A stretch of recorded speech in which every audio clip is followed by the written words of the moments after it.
20 سالہ سہیلی اپنے دوستوں کو روتا ہوا ہمیشہ کے لیے چھوڑ گئی۔ 2 دن قبل ٹانگ کے زخم میں شدید تکلیف کی وجہ سے وہ زمین پر گر گئی تھی اور پھر کبھی نہ اٹھی۔ اسے بچانے کی تمام تر کوششیں ناکام ثابت ہوئیں۔ کل انہوں نے کران لایا، اوپر کھڑا کر رہے ہیں، وہ نہیں ہویا۔ اس سے بعد ڈاکٹر صاحب نے جہاں ٹیکے لگائے ہیں، دوائی دی ہے، رات کو ادھر موجود رہے ہیں، ہم 10-12 بندے ادھر رات کو موجود تھے۔ صبح ڈاکٹر صاحب آئے ہیں، وہ ڈاکٹر صاحب یہاں انہوں نے چیک کیا ہے، صبح ٹھیک ٹھاک تھا، یہ کوشش کر رہا تھا آپ کھڑا ہونے کا، اور اس سے بعد وہ ڈیتھ ہو گیا۔ اس خدشے کا بھی اظہار کیا گیا کہ شاید کوئی تیز دھار چیز یا کیل وغیرہ لگنے سے ہتھنی زخمی ہو گئی تھی، لیکن اس کی حالت کے پیش نظر یہ بھی امکان ہے کہ اسے کوئی بیماری ہو گئی تھی۔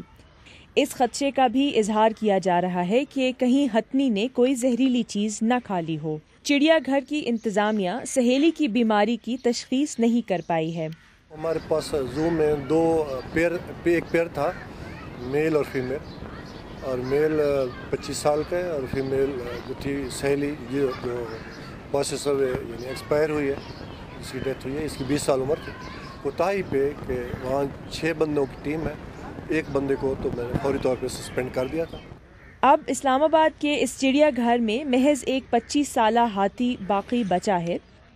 چڑیا گھر میں منگل کو جب لوگ تفریح کے لیے آئے تو وہاں موجود سہیلی نامی ہتھنی کو نہ دیکھ کر افسردہ ہو گئے۔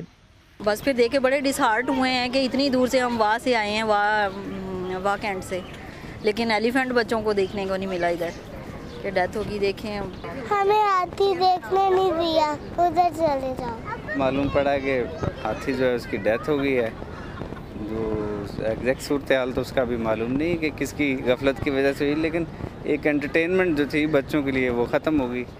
سری لنکا کی حکومت نے سن 1992 میں یہ ہتھنی پاکستان کو تحفتاً دی تھی۔